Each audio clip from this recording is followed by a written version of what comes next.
Ici le philosophe jovialiste André Moreau. Déjà, vous avez une idée de ce qu'est un système de pensée.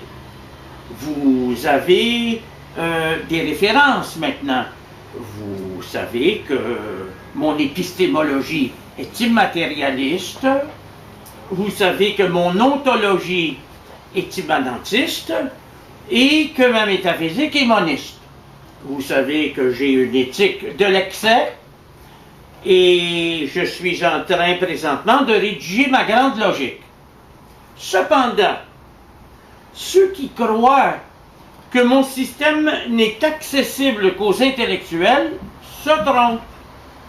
Mon système de pensée est un système qui poursuit un but secret, donner à ceux qui entrent en contact avec moi ou avec mes livres le goût de s'éveiller.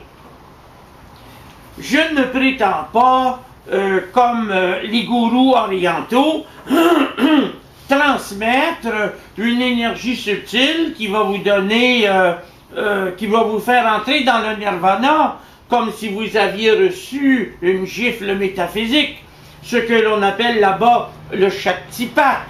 Non, je m'adresse plutôt à une faculté en vous très différente des facultés classiques, que sont la volonté, l'intelligence, la mémoire, l'imagination, l'estimative, l'intuition.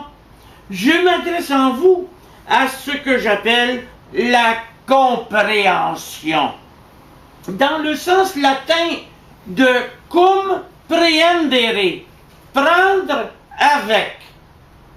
La compréhension, pour la majorité des gens, est l'équivalent d'une conception intellectuelle. Certains autres, qui sont plutôt physiques, parleront d'une compréhension environnementale, comme par exemple cette pièce où je suis comprend des gens. L'idée de la compréhension fondamentale englobante est quelque chose de très différent, puisqu'il s'agit ici de prendre avec soi les éléments de la vie, la compréhension, la signification des événements, leur signification profonde, leur réalité propre.